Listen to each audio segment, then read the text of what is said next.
اللہ تعالیٰ نے حضرت انسان کے لیے ہدایت کے من جملہ ذرائع میں سے ایک ذریعہ کتابیں اور صحیفے بنائے۔ قرآن مجید سب سے آخر میں نازل ہوا، اور جتنی ماضی میں نازل ہونے والی کتابیں اور صحیفے تھے ان میں جو کچھ تھا اس کا خلاصہ قرآن کی شکل میں موجود ہے، اور قیامت تک آنے والے اور ما بعد قیامت معاد کی ساری چیزیں قرآن میں رکھی گئی۔ اور قرآن کے نازل ہوتے ہی باقی کتابیں منسوخ ہو گئی۔ کتابوں پر اعتقاد، یقین، ایمان ضروری ہے، لیکن عمل صرف قرآن پہ ہوگا۔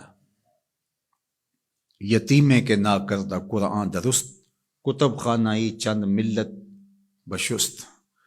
ابھی قرآن مکمل نہیں ہوا کہ پچھلی کتابیں منسوخ ہو گئیں۔ قرآن کے پہلے حرف سے ہی پچھلی کتابیں منسوخ ہو گئیں۔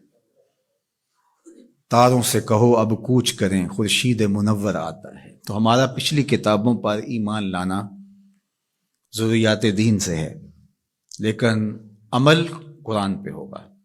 اس وقت دنیا کا کوئی بھی مذہب، کسی بھی مذہب کا ماننے والا، وہ اپنے مذہب کی کتاب کو ہاتھ میں پکڑ کے یہ نہیں کہہ سکتا کہ یہ وہی کتاب ہے جو نازل ہوئی۔ وہ بھی کہتے ہیں کہ جناب اس میں ضرور کمی بیشی ہے، کوئی تھوڑی مانتا ہے، کوئی زیادہ مانتا ہے، لیکن آنکھیں بند کر کے قرآن مجید کا نسخہ ہاتھ میں پکڑ کے حضور کا غلام کہہ سکتا ہے یہ وہی کتاب ہے، من و عن، حرف بحرف، بغیر کسی تغیر اور تبدل کے، جو میرے رسول کے سینے پہ نازل ہوئی ہے۔ تو یہ چیز کس قدر تیقن پیدا کرتی ہے، کس قدر یقین کی بجلیاں پیدا کر دیتی ہے سینے میں۔ پھر آنکھیں بند کر کے عمل کیوں نہیں کریں گے؟ کتاب پر ایمان لانے کا مطلب پوری کتاب پر ایمان لانا، اس کے تقاضوں پر ایمان لانا، اس کے احکام کو ماننا، اور اس کے نواہی سے اجتناب کرنا، یہ تقاضا ہے اس ایمان کا۔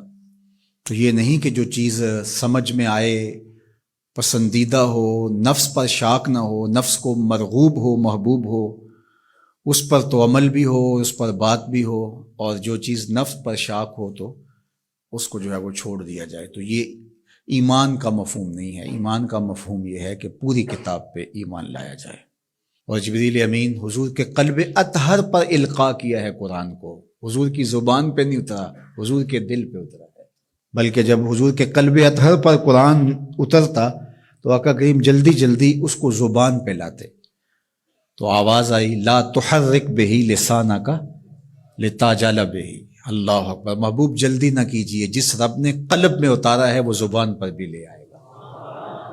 تو وہ حرف و صوت سے مرکب نہیں تھا، وہ ایک کیا اس کے لیے لفظ کہیں، چونکہ یہاں لفظ بھی دم توڑتے ہیں، یہاں حرف بھی سوختہ پا ہیں، جہاں تخیل کا مرغ عقل بھی تھک کے گر جاتا ہے۔ وہ جانے اور وہ جانے کیسے دیا ملائے اعلیٰ میں۔ وہ منظر بھی تو ہم دیکھتے ہیں کہ رب اپنے محبوب سے پوچھتا ہے کہ یہ فرشتے کیا بات کر رہے ہیں، تو حضور معذرت کرتے ہیں، تو اللہ تعالیٰ اپنا دست قدرت، اب یہاں اور کیا کہا جائے، کسی اور کا ہوتا تو ہاتھ کہہ لیتے، لیکن یہاں تو دست قدرت، فوضع کفہ بین کتفی، تو اس نے دست قدرت میرے دو کندھوں کے درمیان رکھا۔ تو پھر کیا ہوا، دست قدرت یہاں آیا، ٹھنڈ میرے سینے میں پڑ گئی۔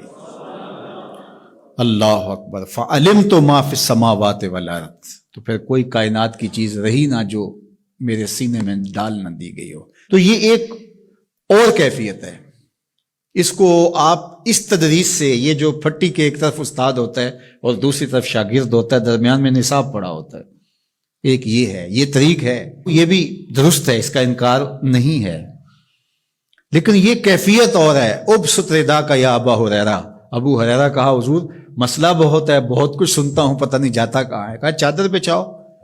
اللہ اکبر، مسئلہ کیا ہے مجھے یاد نہیں رہتا، کہا چادر بچھا لو۔ ابو ہریرہ رضی اللہ تعالیٰ عنہ چادر بچھا لیتے، حضور ایسے کچھ بھرا اور ایسے ڈال دیا، کہا اس کو سمیٹ لے اور سینے سے جوڑ لے۔ حضرت ابو ہریرہ فرماتے ہیں اس کے بعد میں بھولا نہیں ہوں۔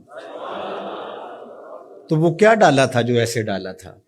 اللہ اکبر، تو یہ ساری چیزیں صوت و آہنگ سے جڑی نہیں ہوتی، کچھ چیزیں نظروں سے بھی پلائی جاتی